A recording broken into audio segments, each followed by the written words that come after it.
Bonjour mes amis.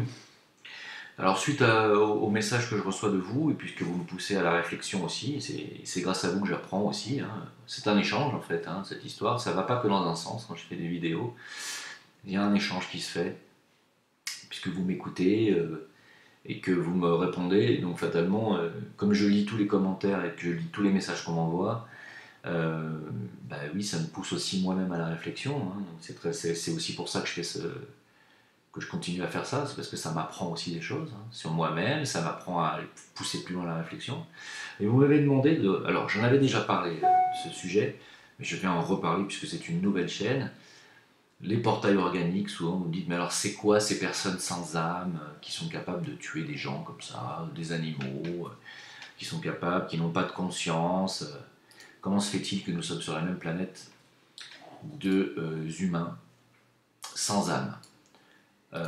Et qu'est-ce qu'un portail organique? Qu'est-ce que tu en penses, machin, les portails organiques? Alors, je vais aborder d'autres sujets aussi dans cette vidéo par rapport au chakra, ensuite derrière. Parce que souvent vous me dites, mais comment je peux faire pour nettoyer mon chakra ou mes chakras, ou réharmoniser mes chakras? Je vais parler de tout ça, d'accord? Si vous avez des thèmes, parce j'ai déjà beaucoup parlé de la mort, j'ai beaucoup parlé des mondes internes, j'ai beaucoup parlé de la réincarnation, j'ai beaucoup parlé de tout ça. Donc on va parler de choses plus pragmatiques, enfin, même si dans ce domaine-là, on ne peut pas vraiment dire que ce soit cartésien, hein. Alors, première des choses, il n'existe pas sur cette planète, à part les robots, à part les ordinateurs, à part les androïdes qu'on fabrique, voilà, les robots artificiels, il n'existe pas d'être vivant qui ne possède pas d'âme dans l'humanité. Je parle de l'humanité, hein. Il n'existe pas d'animal, dans le règne animal, il n'existe pas d'animaux ou d'animal tout court qui ne soit pas mu par une âme collective de groupe. Il n'existe pas de végétaux qui est également aussi euh, une âme végétale. Tout ce qui existe dans la création et qui est vivant, qui est vitalisé, l'est de manière directe, plus ou moins directe, par une âme. Donc cette histoire de personnes sans âme est une histoire à dormir debout. S'il n'y avait pas d'âme, il n'y aurait pas de création, il n'y aurait pas de corps physique, il n'y aurait pas de corps éthérique, il n'y aurait pas de corps vital, et donc il n'y aurait pas de corps astral. Ça, ce sont des constructions. Ce sont des constructions de l'ego. C'est une construction égoïque, hein, tout ça, parce que c'est un ego en construction. Mais il faut une conscience pour créer des corps. Et les consciences qui créent les corps, on les trouve que dans les plans supérieurs. Chez les devas, c'est-à-dire les anges, constructeurs de formes, et chez les êtres humains, hein. Donc nous sommes automatiquement des êtres rattachés à une âme, sur toute l'humanité. Pourquoi? Parce que l'humanité est individualisée sur le plan de l'âme. Nous avons des âmes individuelles. Ce qui n'est pas le cas des animaux, je me répète encore une fois, les animaux n'ont pas d'âme individuelle. Je sais qu'il y en a qui ne me croient pas, il y en a qui ne veulent pas adhérer à ça. Je ne veux pas citer de nom, mais Cross-Houplon m'avait rayonné quand j'avais dit ça. Son ami Fabrice, qui n'est plus son ami d'ailleurs, de chez EOC, m'avait aussi, s'était foutu de ma gueule sur Facebook, dans mon dos, hein, tous les deux. Oui, mais je regrette, mais je confirme et je tiens à ce que je dis, les animaux n'ont pas d'âme individuelle. Alors, ça ne veut pas dire qu'ils n'ont pas de conscience, ça veut pas dire qu'ils n'ont pas de conscience, et ça ne veut pas dire qu'ils ne peuvent pas être munis primo, de capacité à ressentir les choses, et deuxio, de réflexion. Ils sont tout à fait capables d'avoir des réflexions. Ils sont tout à fait capables de comprendre les choses. C'est pas parce qu'ils n'ont pas une âme individuelle qu'ils ne peuvent pas comprendre les choses, hein. Les animaux comprennent les choses de manière beaucoup plus instinctive et beaucoup plus ressentie, que ça ne passe pas par la réflexion intellectuelle. Il n'y a pas de philosophe chez les animaux. Il n'y a pas de chercheur mathématique chez les animaux, il n'y a pas de chercheur scientifique. Un animal, vous lui donnez une télécommande, même au bout de 10 ans, il ne saura toujours pas s'en servir. Alors, vous allez me dire, c'est faux parce que les chiens qu'on dresse pour les handicapés savent se servir d'une télécommande. On leur a expliqué, on leur a montré sur quel bouton appuyer. C'est vrai. Ils sont tout à fait capables de comprendre que quand ils appuient sur ce bouton, ça allume la télé. Oui, c'est vrai. Ils sont capables d'éteindre les lumières, ils sont capables d'ouvrir des portes, ils sont capables d'aller chercher des trucs dans le frigo et de refermer la porte. Ils sont capables de faire des tas de choses, des animaux comprennent des tas de choses. Mais si vous leur donnez une équation à résoudre, ils ne peuvent pas parce qu'ils n'ont pas le mental supérieur. Ils ne peuvent pas pour l'instant accéder à cette sphère, ils ne peuvent pas accéder à ce monde-là, à ce plan-là du mental supérieur, parce qu'ils n'ont pas encore le corps mental suffisamment développé. Hein. Et c'est ce qui fait que pour l'instant, ils ne peuvent pas avoir d'âme individuelle. C'est aussi leur position horizontale qui fait ça. Ça, c'est une donnée occulte que je vous donne là. La position horizontale de la majorité des animaux, majorité, pas tous, mais la majorité des animaux sont horizontaux, c'est-à-dire ils marchent sur les quatre pattes, leur empêche d'avoir une connexion verticale, et donc ce qu'on appelle un centrage avec un moi supérieur. Pour le moment, la porte de l'individualisation, ça veut dire la porte qui mène à la possibilité d'avoir une âme individuelle, est pour l'instant fermée au règne animal. Par qui, pourquoi, jusqu'à quand, comment, depuis quand? Voilà des questions hyper intéressantes. Je ne peux pas vous le dire avec exactitude, mais depuis l'époque Atlante, les maîtres de sagesse ont décidé de fermer la porte de l'individualisation au règne animal. Pourquoi? Parce qu'à l'époque de l'Atlantide, figurez-vous, il y avait des mélanges génétiques entre êtres humains et animaux. Ça a donné lieu à des êtres hybrides qui ensuite n'ont pas perduré, faute d'âme, justement. Et c'est ce qui vous explique bien que quand une âme, quand il n'existe pas d'âme, il n'y a pas de forme, il n'y a pas de race animale ni humaine. Pourquoi? Parce que s'il n'y a pas d'âme, il n'y a pas de création. Et il n'y a pas d'incarnation, donc. Hein. Et donc, ces êtres hybrides qui étaient faits en laboratoire, parce que c'était une époque extrêmement avancée technologiquement, l'Atlantide. On s'imagine qu'on est aujourd'hui à la pointe de toute l'histoire de l'humanité. Non, c'est pas le cas. C'est pas le cas du tout. À l'époque de l'Atlantide, ils étaient capables de bouger des blocs de pierre de plus de 1000 tonnes, ce qui n'est plus notre cas aujourd'hui. Et d'assembler donc des pyramides, et d'assembler les pierres de Baalbek, et d'assembler des temples avec des pierres gigantesques. C'est plus du tout le cas aujourd'hui. Et ils le faisaient en suivant la géométrie sacrée, etc. Ils étaient connectés. Eh bien, à l'époque, il y avait aussi des scientifiques, figurez-vous, qui n'étaient pas bien intentionnés, qui faisaient mumuse avec la génétique, et qui s'amusaient à créer des formes, à créer des corps. Et malgré tout, ça créait des hommes, ça créait des âmes emprisonnées dans des corps hybrides, moitié animaux, qui ont créé beaucoup de souffrance, du grand n'importe quoi.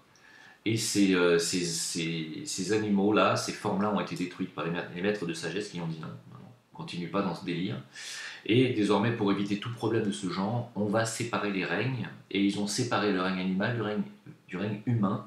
Ils ont fermé la porte de l'individualisation au règne animal en disant ça sera pour une prochaine fois, c'est-à-dire pour un cycle suivant. Hein. Ça ne veut pas dire que les animaux ne vont pas finir par avoir une âme individuelle un jour, bien sûr que si.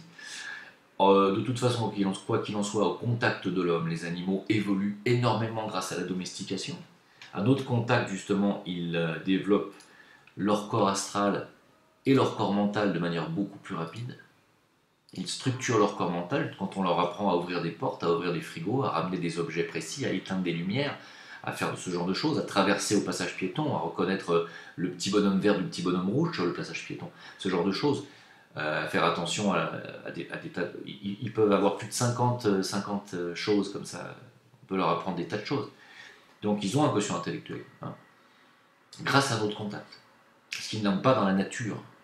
Dans la nature, vous leur donnez une télécommande, une porte de frigo, même à un primate, qui est pourtant l'espèce animale la plus avancée, vous lui donnez un frigo, même s'il y a de la bouffe dedans, pas sûr qu'il ouvre la porte. Hein. Voilà, donc à notre contact, ils apprennent des trucs d'humains, et donc fatalement, bah oui, ils avancent. Mais pour le moment, ils n'ont pas d'âme individuelle. Je sais que c'est difficile à accepter, mais les animaux n'ont pas d'âme individuelle pour le moment. Il y en a qui sont déjà en capacité d'en avoir une, et ils seront les pionniers lorsque l'espèce animale, lorsque le règne animal passera à son cycle supérieur d'évolution. Eh bien, ceux qui sont déjà domestiqués, qui ont déjà un mental développé, seront les pionniers, seront le peuple élu de leur futur cycle. Ouais, bref. Enfin bon, voilà. Et donc, dans l'humanité, il y a donc que des humains qui ont une âme individuelle. Donc vous allez me dire, mais alors les mecs qui assassinent des enfants, ils ont une âme? Oui. Alors pourquoi ils font ça? Puisque l'âme n'est que compassion, amour. Parce qu'ils n'ont pas de contact conscient avec leur âme. Ils ne pressentent pas les qualités d'âme dans leur cœur. Ah bon? Ben non. Pourquoi? Parce qu'ils sont déconnectés. Ils ne sont connectés à l'âme que par la cordelette d'argent. Vous savez que la cordelette d'argent qu'on appelle le sutratma, est une triple cordelette, en réalité. Hein. Il y en a une partie qui est accrochée dans le foie, une partie qui est accrochée dans le cœur, et une partie qui est accrochée dans le cerveau physique. On a une triple connexion avec l'âme. Pourquoi triple? Parce que l'ego, comme j'ai déjà expliqué, est composé de 3 corps. Physique, astral, mental.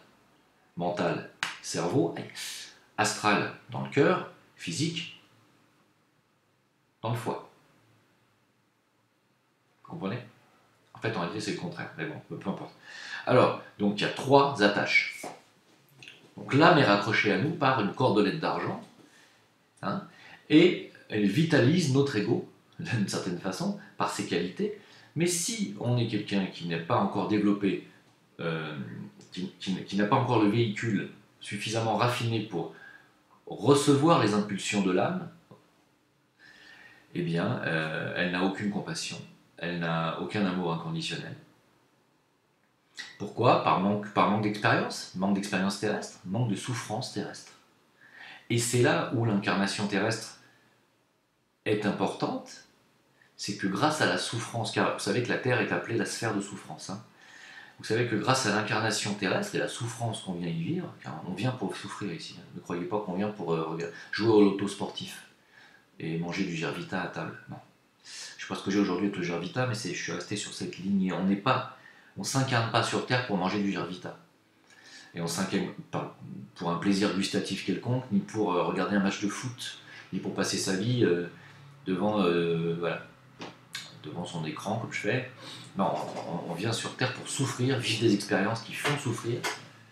Malheureusement, quand on n'est pas encore suffisamment, on n'a pas développé sa compassion, on fait aussi souffrir les autres. On engendre de la souffrance et on en subit soi-même. C'est une sphère de souffrance ici. Et en fait, on apprend grâce à la souffrance sur cette planète. On apprend quoi?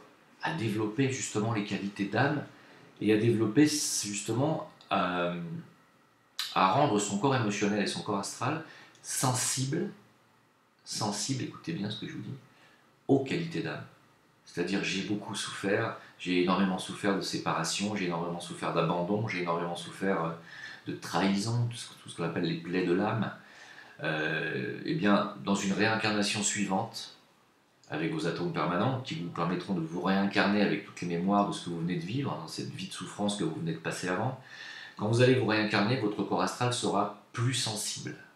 Il sera plus sensible à la souffrance. Vous ne serez plus capable de faire du mal aux autres. Et quand on vous en fera, ça vous fera encore plus mal et vous serez attiré vers autre chose. Quelle sera cette autre chose? C'est d'essayer de vous détacher de cette souffrance que vous ressentez. Et vous détacher de cette souffrance, il n'y a qu'une seule façon de s'en détacher. La seule façon de se détacher de la souffrance émotionnelle, c'est de transcender ça en amour inconditionnel. Souffrance émotionnelle sous le diaphragme, dans le plexus solaire. Amour inconditionnel au-dessus du diaphragme, dans le cœur. On transcende la souffrance émotionnelle parce qu'on est dépendant des autres. On ne souffre que quand on dépend des autres, quand on dépend du regard des autres, et quand on dépend de ce que vous font les autres. On ne souffre pas quand on ne dépend plus des autres. Et quand on devient autonome sur le plan affectif, émotionnel, autonome, ça veut dire qu'on ne dépend plus des autres. On n'a plus besoin d'être nourri par les autres, par maman, par la femme, par le mari, par les enfants, par son chat, par son chien, par le regard des autres en société, par son patron. Vous êtes sans arrêt en train d'attendre l'attention de l'autre, l'applaudissement de l'autre. Ce n'est pas les artistes qui vont me faire mentir. Les artistes sont des êtres purement émotionnels. En tant qu'artiste, je le sais, hein, je l'ai été. Hein. J'ai attendu les applaudissements longtemps, je m'en suis nourri longtemps. Hein. Aujourd'hui, je m'en fous complètement, je n'ai même plus envie d'aller sur scène. Hein. J'aurais envie d'aller sur scène si c'était mes propres créations, mais aller chanter les chansons des autres, je m'en fous. Avoir des applaudissements parce que j'ai bien chanté la bohème, je m'en bats les machins. Avant, j'avais besoin, tu vois. Ah, je l'ai bien joué, je l'ai bien chanté, est-ce qu'ils vont m'applaudir? Quand j'étais jeune, j'avais besoin de ça. On est dans la dépendance. Et le fait de ne pas être applaudi, ou qu'on m'ait dit pas les compliments que j'aurais voulu entendre, ça me faisait souffrir. Parce que j'attendais des autres. Lorsqu'on attend des autres, on est dans l'émotionnel, on est dans la dépendance affective. Quand vous n'attendez plus des autres, vous devenez autonome sur le plan affectif. Et c'est vous qui donnez aux autres. Là, vous n'êtes plus dans la dépendance, mais dans l'indépendance. Et ce n'est plus vous qui attendez des autres, mais les autres qui attendent de vous cette fois. Et c'est à vous de donner. Vous comprenez la différence? C'est gigantesque. Et grâce à la souffrance que vous avez eue, plus jeune, dans vos vies précédentes, votre corps astral est devenu plus sensible à l'appel de l'âme et aux qualités qu'il vous envoie à travers votre corps astral. Et ces qualités sont quoi? Le don de soi, l'écoute de l'autre, l'écoute de sa souffrance, comment l'aider à s'en débarrasser. Donc de don de soi, hein. Compassion bien sûr, amour inconditionnel, c'est je fais don de moi. Et puis bien entendu des capacités de guérison, qui vont s'accompagner bien sûr avec ensuite ce qu'on appelle des pouvoirs spirituels que sont la clairsentence, la clairaudience, la clairvoyance. Hein. Et donc on ne peut pas être dans l'émotionnel et la dépendance affective et demander à avoir des pouvoirs spirituels. Ça n'est pas possible. Tu ne peux avoir des pouvoirs spirituels que quand tu deviens un être indépendant. L'indépendance affective est une des étapes obligatoires et indispensables à tout être qui veut devenir spirituel et devenir un guide pour les autres. Tant que vous dépendez des autres, et que vous êtes dans l'attente d'une reconnaissance, d'une célébrité, de la gloire, de tout ça, vous êtes dans la dépendance du regard des autres. Regardez comment les artistes terminent lorsqu'ils n'ont plus le public qu'ils avaient avant, comme ils terminent dans la déchéance. Pourquoi? Dans la drogue, dans l'alcool. Parce qu'ils n'ont plus ce regard, cette reconnaissance qu'ils avaient avant. Ils ne nourrissent donc plus leur plexus solaire, puisqu'ils sont dans la dépendance. Et comme ils n'ont pas fait de travail sur eux pour devenir indépendants et à leur tour donner aux autres et s'intéresser enfin à leur tour aux autres, eh bien souvent ils s'autodétruisent. Ils vivent une déchéance. Quelqu'un qui était une star, finalement à qui l'humanité, à qui le public a énormément donné, est quelqu'un qui tôt ou tard va devoir rendre ça. On vous a donné beaucoup d'attention, vous avez été célèbre, vous devrez rendre cette attention qu'on vous a donnée par milliers, vous devrez vous occuper des autres un jour. Ça va être à vous d'avoir de l'attention pour les autres, et de l'intention et de l'attention pour les autres. Et d'enfin, regardez, tournez votre regard vers le souffrant, le souffreteux, le malade, celui qui est en demande, et celui qui est encore dépendant, et qui va dépendre de vous cette fois. Et votre rôle à vous sera de l'amener à grandir et à ne plus être dépendant, ni de vous, ni de personne. C'est un peu mon rôle sur cette planète, c'est un peu mon... Moi je suis en phase terminale de détachement émotionnel, en phase terminale de dépendance, de détachement de la dépendance. Et c'est pour ça que je me tourne vers vous en faisant ces vidéos et en donnant autant de mon temps et à vous répondre à tous vos messages, à tous vos coms, à répondre à tout ce que vous me demandez de parler dans mes vidéos. Je me tourne vers vous. J'essaye d'aider mon prochain comme je peux, et aussi dans la thérapie, dans la guérison, hein, et puis dans la musique aussi, parce que la musique ça fait aussi du bien à tout le monde. C'est mon travail d'âme. Et lorsqu'on travaille en tant qu'âme, les portes s'ouvrent. Croyez-moi, les portes s'ouvrent, on vous ouvre des portes. On vous ouvre des portes. Vous me faites des cadeaux. Alors pas des cadeaux, vous m'envoyez pas des cadeaux, c'est pas ça que je veux dire. Vous me faites des cadeaux lorsque vous me partagez vos réflexions, vos connaissances, des produits intéressants pour le bien-être, pour la santé. Grâce à vous, j'apprends des tas de choses, parce que je suis dans le don, et donc vous me rendez, et les portes s'ouvrent, c'est comme ça que les choses avancent. Il faut vivre en tant qu'âme incarnée. Quand on vit en tant qu'âme incarnée, on sert, on est dans le service, et automatiquement les gens vont se tourner vers vous pour vous servir aussi. Et il y a un service mutuel qui se fait, et on est tous des âmes connectées à ce moment-là. Alors, j'espère que j'ai été clair, hein. Les portails organiques, c'est vous, c'est moi, et c'est même le pauvre mec qui travaille à l'abattoir et qui tue 25 vaches dans la journée, ou 50 moutons.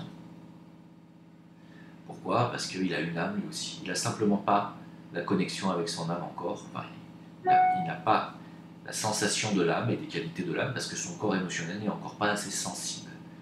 Et lorsqu'il vivra des expériences douloureuses, des expériences de souffrance, lui aussi, parce que ça arrivera tôt ou tard, hein, ne croyez pas, euh, dans une vie ou dans une autre, eh bien, il aura de nouveau, il va suivre ce cursus. Tôt ou tard, son corps émotionnel va se mettre à vibrer, va se mettre à pouvoir supporter la souffrance. Et à ce moment-là, il ne supportera plus lui-même les gens qui vivent dans les abattoirs et la souffrance occasionnée dans les abattoirs. À ce moment-là, lui-même deviendra même un défenseur fervent de la cause animale, alors qu'il aura été dans une vie précédente un bourreau d'animaux. Voyez, c'est comme ça que ça avance. Il faut faire des choses affreuses, vivre des choses affreuses, pour que notre corps astral vibre à ça, pour qu'on entende l'appel de l'âme. C'est un cursus obligatoire, c'est terrible, mais rassurez-vous, j'ai une bonne nouvelle pour vous, c'est terrible mais ça ne dure que le temps d'une vie, et le temps d'une vie c'est rapide, c'est éphémère en réalité, et sur le plan cosmique c'est un clignement de cils. Alors ça vous paraît long parce que nous on est bloqué sur cette dimension, dans cet espace-temps qui est très lent. Alors on est là, on attend. C'est vrai qu'on a beaucoup de temps à glander, et c'est vrai qu'on a beaucoup de temps à souffrir. Quand on a mal quelque part, ça peut durer longtemps. Et le temps s'allonge quand on a mal, vous avez remarqué. Que ce soit une souffrance physique ou une souffrance émotionnelle, quand on a mal, on a l'impression que les secondes, ça devient des heures et que les heures deviennent des années. Hein, voilà. Donc vivre en tant qu'âme, pour vivre en tant qu'âme, il faut avoir un corps astral émotionnel qui soit sensible à la souffrance de l'autre. Hein. Et pour être sensible à la souffrance de l'autre, il faut avoir soi-même souffert.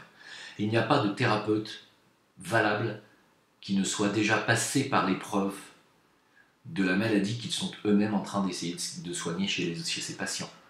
Un psychothérapeute ne peut être bon pour ses patients que si lui-même a vécu les mêmes symptômes et les a guéris, et se les est soignés et guéris. Il ne peut comprendre la souffrance de quelqu'un que si lui-même est passé par ça, par là. On ne peut que se considérer comme maître pour quelqu'un que si on a déjà vécu nous-mêmes les mêmes épreuves. Un maître est quelqu'un qui avant a été un élève. Hein, il n'y a pas. Donc, n'ayez pas peur de vivre des souffrances. Vous avez vécu un divorce, une vie de couple douloureuse, n'ayez pas peur de vous remettre en couple. C'est pas parce que vous avez souffert que vous ressouffrirez forcément. Vous avez fait des erreurs, vous avez peut-être corrigé des choses chez vous, peut-être que vous ne referez plus les mêmes erreurs. Vous pouvez aussi tomber sur quelqu'un qui vous donnera beaucoup d'amour. Et n'oubliez pas que pour guérir, il n'y a que l'amour. Le seul guérisseur, c'est l'amour. Quelqu'un m'a demandé dans un live, qu'est-ce que je peux faire comme technique pour mieux comprendre, et mieux entendre, mieux développer mes perceptions sensorielles et pour être un meilleur guérisseur. Je lui ai répondu que la guérison n'est pas un processus intellectuel. Il n'y a pas à comprendre. C'est un ressenti, la guérison. Un ressenti par le corps astral. C'est pas un processus intellectuel. C'est de l'amour qu'on donne. L'amour est le grand guérisseur. Les couleurs de l'amour et les couleurs du chakra cardiaque sont le rose et le vert. Les deux couleurs de la guérison. Le rose pour la guérison émotionnelle, le vert pour la guérison vitale. Pas un hasard. Hein? Il n'y a que ça. Le chakra cœur, l'amour inconditionnel, les qualités d'âme. Et pour les recevoir, ces qualités d'âme, on n'y a pas d'autre solution. Il faut avoir souffert et comprendre les souffrances des autres et développer ce qu'on appelle l'empathie, c'est-à-dire, oui, ressentir la souffrance de l'autre. Quand il se met à pleurer pour un truc, ça vous fait de la peine vous aussi parce que vous savez ce que c'est, vous êtes passé par là. Vous n'avez plus besoin de pleurer parce que vous avez assez pleuré vous là-dessus déjà. Mais vous comprenez la personne qui pleure. Vous savez pourquoi elle pleure, vous savez que c'est dur ce qu'elle vit, parce que vous l'avez vécu. Ça s'appelle de l'empathie. Savoir se mettre à la place de l'autre. Et ça, vous ne pouvez avoir de l'empathie que si vous-même avez déjà vécu les expériences que cette personne qui souffre aujourd'hui sous vos yeux est en train de vivre. Hein? Donc il faut vivre les expériences, il ne faut pas avoir peur de souffrir. Vous allez peut-être souffrir. Et alors, vous savez combien de fois j'ai souffert? Depuis que je suis en âge de tomber amoureux, c'est-à-dire depuis l'âge de 6 ans, depuis ma première fiancée, je pleure, je souffre. Elle me manque. Elle m'a manqué, elle m'a trahi, elle m'a quitté, elle m'a abandonné, elle m'a trompé pour un autre homme, elle m'a volé, elle m'a humilié. J'ai eu droit à tout. J'ai jamais fermé ma porte à l'amour. Jamais. J'ai dit non. Il faut continuer à y croire. T'as été con, t'as été naïf, t'as été peut-être trop égoïste, t'as été pas assez à l'écoute de l'autre, trop dépendant. Tout ça, j'ai gommé. Et en continuant d'ouvrir la porte à l'amour, l'amour vient chez toi. Une fois que tu as fait un travail sur toi, que tu as gommé justement ce qui n'allait pas avant, une nouvelle personne vient avec une nouvelle énergie et un nouveau cœur et une nouvelle façon de donner. Je vous assure, on ne rencontre plus les mêmes personnes au fur et à mesure qu'on avance sur soi et qu'on gomme ses propres défauts. On rencontre deux nouvelles personnes. Alors les personnes qui sont seules depuis longtemps et qui me disent j'aimerais trouver l'âme sœur, que dans mon thème astral tu vois si je vais trouver l'âme sœur. C'est pas écrit dans ton thème astral si tu vas trouver l'âme sœur. C'est écrit dans ton thème astral si tu as quel type d'énergie tu as et donc fatalement quels vont être les défauts sur lesquels tu vas devoir travailler sur toi. C'est ça qui va être écrit dans ton thème astral. Ça ne va pas être écrit qu'en 2024 tu vas rencontrer l'âme sœur. Si je te dis en 2024 tu rencontres l'âme sœur, tu vas rien faire sur toi-même. Tu vas rester tel que tu es avec tes défauts de vieille fille ou de vieux garçon et tu ne rencontreras pas en 2024 cette personne. Parce que cette personne, tu ne la rencontres que si toi tu travailles et si tu nettoies chez toi. Tant que tu nettoies pas ta maison, tu risques pas d'avoir des invités. Nettoie ta maison, nettoie ton temple, nettoie ton corps, nettoie ton esprit, nettoie ton cœur. Et tu auras de nouvelles personnes qui viendront s'intéresser à ce qu'il y a chez toi. Il n'y a que comme ça que ça fonctionne. Tu étais un obsédé sexuel, tu es tombé sur une compagne obsédée sexuelle, c'est normal, ça te correspondait. Tu étais attiré par la drogue, tu es tombé sur un mari, tu es tombé sur un homme qui t'a fait découvrir la drogue. C'est normal, c'est ce que tu voulais, vous êtes attiré. Arrive à un moment où vous n'avez plus autant besoin de sexe, plus autant besoin de drogue et d'expériences extrêmes, vous nettoyez ça en vous. Vous vous intéressez à autre chose, vous vous intéressez à la guérison, vous vous intéressez parce que vous avez fait le tour de la souffrance qu'occasionne la drogue, qu'occasionnent les excès sexuels, vous vous êtes intéressé à autre chose, vous avez balayé ça chez vous, une autre personne vient chez vous. Une autre personne vient avec plus les énergies de l'obsédé sexuel et plus les énergies du toxicomane. Vous en tirerez d'autres personnes. Il faut travailler sur soi et il n'y a que l'expérience qui permet le travail sur soi. Ceux qui vivent seuls et reclus en vieux garçon ou en vieille fille parce qu'ils ont peur de souffrir ne peuvent pas avancer sur cette planète et ne pourront pas avancer dans leur vie. Ils reviendront dans une prochaine vie revivre exactement la même chose. Pourquoi? Parce qu'ils n'avancent pas. On n'avance que par la souffrance. Comprenez bien que la souffrance, on en a besoin pour que son corps astral devienne donc, comme je viens d'expliquer, empathique, compassionnel, et reçoive et soit intéressé et ouvre sa porte aux énergies de l'âme et supérieure. Et à ce moment-là, entre deux incarnations, vous n'irez pas dans l'astral médian, mais vous irez dans l'astral supérieur, jusqu'à l'illumination, où là, cette fois, vous irez dans les mondes supérieurs ensuite, dans le monde causal, dans le monde bouddhique. Vous comprenez? C'est comme ça que ça se passe. Il n'y a pas de... On ne peut pas être un mec ou une femme extrêmement dépendant des autres et extrêmement émotionnel et se retrouver dans les mondes supérieurs entre deux incarnations. Ça n'existe pas. Il n'y a que les êtres sages qui ont déjà travaillé sur eux, qui ont passé toutes les souffrances, qui comprennent la souffrance des autres et qui ont tout fait pour les aider, qui ont droit à accéder au royaume supérieur, donc qui répondent aux impulsions de l'âme. Les maîtres de sagesse sont de ceux-là. C'est pour ça que quand vous me dites tes maîtres de sagesse, c'est des satanistes, c'est Satan, c'est... il y a beaucoup de cathos qui me disent ça, beaucoup de musulmans qui me disent ça, mais ça c'est du luciférisme. Si vous saviez simplement de quoi vous parliez, simplement, vous seriez d'accord avec moi. Comment nettoyer, faire vibrer son chakra, ses chakras, comment harmoniser ses chakras? Y a-t-il des exercices à faire, une alimentation à manger, des mantras, Le chakra est une roue vitale, vitalisée, qui est sur le plan éthérique, dans votre corps éthérique, qui tourne à une certaine vitesse au fur et à mesure que vous vous épurez. Plus vous allez avoir des pensées nocives, des émotions nocives et négatives, la peur de manquer, la dépendance affective, la peur d'être abandonné, la jalousie, la possessivité, moins vos chakras vont tourner vite, notamment votre plexus solaire et votre chakra cardiaque. Tant que vous êtes dans ce mode de pensée et de fonctionnement, c'est pas la peine de manger ou de boire quoi que ce soit, ou de faire n'importe quel mantra ou exercice respiratoire, ça ne sert à rien d'autre qu'à vous faire du mal.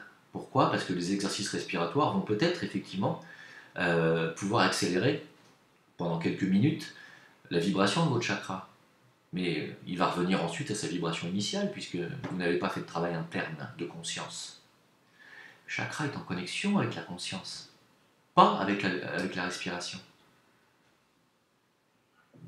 Vous voulez faire monter la température de votre maison en soufflant sur une braise qui est dans votre cheminée. En changeant les exercices respiratoires, vous allez souffler sur vos braises. Effectivement, ça va faire monter la température de la braise, hein, ça va lui donner ce qu'on appelle du comburant. Mais donc votre chakra, ah oui, bah ça va l'activer un peu, ah oui, oui, oui. Ah. Puis une fois que vous arrêtez de souffler sur la braise, qu'est-ce qui se passe la braise? Vous avez remarqué que comme elle a cramé 2 fois plus vite puisque vous avez soufflé dessus, elle se refroidit 2 fois plus vite derrière. Et elle s'effrite 2 fois plus vite. Et c'est ce que vous faites sur vos chakras en faisant des exercices respiratoires. Vous les activez et vous êtes en train de pomper votre énergie vitale de manière absolument, mais non seulement inopportune, inutile, mais en plus destructrice. Ne touchez pas à vos chakras par des manières et des exercices. Ça ne sert à rien. La seule façon de faire augmenter la vibration de vos chakras est de faire un travail en conscience, de développer les qualités d'amour inconditionnel que je viens d'expliquer juste avant, de devenir une âme vibrante et servante sur cette planète, de devenir des guérisseurs dans l'âme et sur Terre. Il n'y a pas d'autre moyen. Est-ce que c'est clair? Pas la peine de boire du cidre de pomme bio pour décalcifier votre glande pinéale ou pituitaire. Ça ne sert à rien. Si vous voulez développer ces chakras supérieurs que sont la glande pinéale et pituitaire, il faudra faire de la méditation, du Raja Yoga, de la reconnexion et des exercices tous les jours, tous les jours, tous les jours. Mais des exercices de méditation. Connectés au cœur, connectés à l'âme. Il n'y a que comme ça. Et là, elle va se décalcifier comme ça, parce que la matière, elle n'est rien contre la lumière. D'accord? Alors, arrêtez avec ça. Faites-moi plaisir. Tous les trucs de « Ah, mais on fait une réunion 1 fois par an et on fait 8 heures de méditation dans la journée. » Bah bien sûr. Évidemment, ça va vachement t'aider dans ta vie. 8 heures de méditation. Déjà, si tu arrives à tenir 20 minutes, de la façon dont moi je médite, tu es très fort. 8 heures de méditation. T'es sûr de toi? C'est quoi pour toi la méditation? C'est juste se mettre en tailleur et puis attendre que l'après-midi se passe en essayant d'être le plus calme possible? Ça s'appelle pas de la méditation, ça s'appelle de la relaxation. Méditation, c'est pas ça. La méditation, c'est quelque chose d'actif et non pas de passif. Passif sur le plan physique parce qu'on a le corps qui est totalement reposé, mais actif sur le plan cérébral. Donc, c'est pas de la méditation que tu fais et donc c'est du caca. Non, c'est bien de faire de la relaxation, mais 8 heures, je vois pas l'intérêt. 1 heure, c'est largement suffisant pour de la relaxation. Largement. Et surtout, ça ne sert à rien pour augmenter la vibration de tes chakras. Si tu veux augmenter la vibration de tes chakras, tu t'occupes des gens qui souffrent. Tu leur donnes de ton temps, tu leur donnes de l'attention, et tu ne penses plus à toi, tu ne penses qu'aux autres. C'est comme ça. Il faut s'oublier. Alors, s'oublier, mais attention, ça ne veut pas dire s'oublier et en souffrir, parce qu'au final, mais je suis toujours tout seul, personne ne s'occupe de moi aussi. Ah non, si tu tiens ce discours, c'est que tu es dans la dépendance encore. Et que tu es encore dans le chakra sous le diaphragme, tu es encore dans le plexus solaire. Personne ne s'occupe de moi, c'est je suis dépendant, j'attends qu'on vienne s'occuper de moi. Quelqu'un qui s'occupe des autres et qui est dans le cœur et qui est une âme vibrante n'attend absolument plus rien des autres. C'est un cap que j'ai passé récemment, je vous le dis. Et aujourd'hui, j'en ai tellement plus besoin des autres que je m'ennuie même dans les cercles amicaux parce que je m'aperçois que aujourd'hui, j'ai plus la patience. C'est un petit peu. Alors là, par contre, c'est là où par contre, il va falloir que je travaille sur la sagesse maintenant. C'est que j'ai plus la patience. Hier, j'étais, par exemple, vous donne un exemple concret. Hier, j'étais dans un repas entre amis. De nouvelles personnes se sont greffées à nous. 2 femmes françaises. Elles ne comprenaient pas les rapports hommes-femmes tels qu'on était en train de leur expliquer. Je leur expliquais que les femmes fonctionnaient selon un mode et que les hommes fonctionnaient selon un autre mode et qu'on n'était pas sur les mêmes modes et que c'est pour ça qu'on ne se comprenait pas, qu'on ne s'entendait pas et qu'il y a de plus en plus d'hommes qui vont chercher la femme idéale en Asie ou dans les pays en voie de développement et en général beaucoup plus jeunes que lui et que la femme de plus de 45 ans se retrouve sur le carreau en Occident. et qu'elle vit en général souvent seule jusqu'à la fin de ses jours avec son chat. Eh bien, ça a été 1 heure d'explication, et pendant 1 heure, j'ai été contredit, en permanence, en permanence. Alors, au bout d'un moment, je comprends, parce qu'ils ont besoin de comprendre, très bien, et au bout d'un moment, je perds patience. Parce que quand on n'entend pas les choses, et qu'on a de la mauvaise foi, et qu'on ne veut pas admettre les choses, des gens qui sont plus vieux qu'elle, plus expérimentés, et qui ont fait le tour de la question de A jusqu'à Z, ben on perd patience. Et on s'en va, ou alors on s'énerve. Et comme j'étais entre amis, je me suis un peu énervé. Parce que j'ai dit, bon, mais au bout d'un moment, je ne sais pas dans quel ordre il faut que je t'explique les choses. Donc, au bout d'un moment, bah oui, on n'a plus besoin de ce genre de réunion. En fait moi, je n'attends plus rien, en fait. Dans ce type de réunion amicale, mis à part avoir découvert le Don Papa, qui était un super rhum philippin que je ne connaissais pas, je ne découvre rien. Les gens ne m'apportent rien dans les discours. C'est moi qui leur apporte des trucs. Alors, ça plaît pas à tout le monde, hein, des fois, mais moi, ils ne m'apportent rien. Mais c'est pas pour ça que j'y vais pas. Mais j'y vais par amitié. Mais je n'attends plus rien, j'attends rien d'eux. J'y vais pas en me disant, ah bah ils vont faire attention à moi, ils vont s'occuper un peu de moi. Rien à foutre. Si on n'y va pas, et si on me dit, bah finalement t'es pas invité au dernier moment, bah j'en prends bonne note. C'est tout. Vous voyez, il y a beaucoup de gens qui sont dans la dépendance. Il ne faut pas être dans la dépendance. Donc pour les chakras, j'espère avoir été très clair. Voilà, donc si vous avez des questions et que vous voulez que je fasse une vidéo sur quelques thèmes précis, n'hésitez pas à me le dire, vous m'écrivez sur Jim Leveilleur à Facebook, sur Facebook ou sur VK, et puis voilà, je fais une vidéo. Hein. Comme aujourd'hui, j'ai jacté pendant 36 minutes. Voilà, n'oubliez pas si vous voulez faire un don, n'oubliez pas que j'ai un Tipeee pour les gens qui ont aussi envie de donner. Ça existe, et ça se respecte, et ça se fait, voilà. C'est pas du tout une obligation, sachez que je ne vous demande rien. Mais si vous avez envie de me faire un petit don, il y a le Tipeee, ou alors vous pouvez me demander mon RIB en privé, je peux vous le donner aussi, parce que Tipeee malheureusement, c'est que vous payez beaucoup par Paypal, et par Paypal je ne peux pas récupérer l'argent. Inutile de me faire des dons par Paypal, je vous le dis, ça ne sert à rien.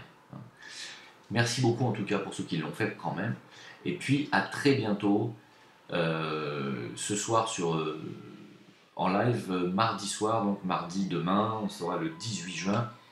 Il y aura un live spirituel, je ne peux pas vous dire à quelle heure, mais il sera dans la soirée. Merci beaucoup pour votre attention. À bientôt.